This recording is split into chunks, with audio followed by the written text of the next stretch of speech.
I'm going to go through and do some example free body diagrams for this unit. So these are just practice problems that I copy and pasted from a worksheet that I found online, and I'm just going to work through and show you what some free body diagrams for these situations would look like. Before you watch this video, you really need to go through the Learn It. So especially look under the free body tab. You need to click on the normal force link at the bottom and make sure you know what a normal force is. Make sure you read through all the stuff and take good notes under free body, under tips, how to, misconceptions, and then look at those examples before you watch this video. So this can be helpful, but it's going to be a lot more helpful if you understand the basics before you look at these examples. So for this first example, we have a book at rest on a tabletop. And so I use a dot for my free body diagrams, but you'll see them using a box or a dot, whatever you want to start from. So there's my book, okay? Free body diagrams are simplified, so I'm not going to draw the book, I'm not going to draw the car or whatever it is, just a dot or a box. So it's at rest on the tabletop. So always there's gravity, okay? Pulling that down, so force G for gravity, and then there's the normal force, holding it on top of the table.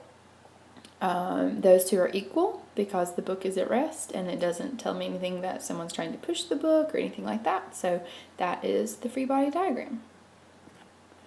Okay, next example, a chandelier is hanging from the ceiling. So again, just a dot for the chandelier, always gravity. And the chandelier is just hanging. What's holding it up is the force of the tension, okay, from the cord or whatever it's hanging by. Those again are equal because the chandelier is not falling down and it's not being jerked up into the ceiling, so it is at rest. All right, an egg is free falling from a tree. So here's the egg, and gravity is pulling it down. It is falling down, okay? There's no air resistance. It says ignore air resistance at least. And there's nothing else that could be pulling it back up into the nest. So we just have one force on the egg, gravity. A hang glider is gliding through the air towards the ground. So always there's gravity pulling stuff down. In this case, there is air resistance. Okay, now, I need to make my arrow up for air resistance, but should I make it large or small? Well, it's gliding through the air towards the ground. I'm going to assume that it is accelerating towards the ground. So this should probably not be as large as this. So this is the force of air resistance. There may be some abbreviation for that, but I don't know it, so just write it out. Okay, so when you write your forces, you do big F, and then you do in a subscript what the force is for. So if it's gravity, that's a little g, normal force, capital N, but some of them, you know, the abbreviation is not really clear, so you can just write it out. Now, likely the hang glider is traveling right to the right, but that's just its motion from when he jumped, so there's nothing forcing him to the right. That makes sense. The only forces acting on him are gravity pulling him down and air resistance giving him a little more lift so that he's not in free fall. But the force, the reason he's moving to the right is the force from when he jumped, but that force is not still acting on him. Remember, a force is required to start that motion, but once an object is in motion, it's going to continue in that motion. And so it doesn't still have to be pushing him to the right for him to be moving to the right. All right, a book has a rightward force. So here's a force. To move it across a desk with a rightward acceleration, consider friction. Okay, now remember, anytime you have anything, there's gravity pulling it down, and it's sitting on something, so there's a normal force pushing it up. These two are equal because the book's not flying in the air or being pulled through the desk to the ground. It's resting in the Y direction. But in the X direction, it is moving to the right, but there is friction. Okay, so this is the force from the push, but there is friction opposing that. However, the friction is not as large as the push because there is rightward acceleration. So this is the force of friction. Okay, to the left, and then you have your push to the right, normal, and gravity. Again, notice this would create a net force to the right, which is why we have a rightward acceleration. If those were equal, there would be no acceleration. All right, we have a backpack resting on his shoulder. The backpack is suspended motionless by one strap from one shoulder. So I don't think, this is a little confusing in the wording, but I don't think the backpack is actually sitting on his shoulder. I think it's just the strap is over one shoulder. So we have one strap holding it up, and of course we have gravity pulling it down. Now anytime you have like a strap or a rope or a cord or something, you can call that the force of tension from that strap, and those should be equal because the backpack is suspended motionless.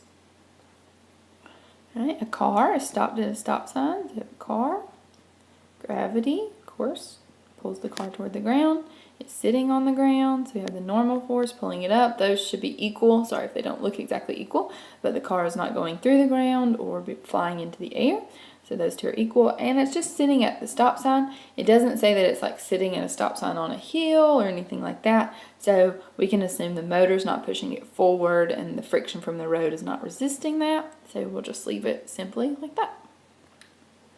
Okay, here's another example. A car again. Now, anytime we have a car, we have gravity pulling it down and normal force from the road pushing it up. All right, let's see what else is going on. It's coasting to the right. Now, if something's coasting, the motor is not pushing it. Okay, it's just moving from a previous force that set it in motion. But now it's just coasting, so there's no rightward force, but it's slowing down. So what's causing it to slow down? The force of friction to the left. Now this may seem a little counterintuitive because the car is moving to the right, but which way is its acceleration? Its acceleration is to the left because it's slowing down, and what is causing that slowdown? Friction from the road.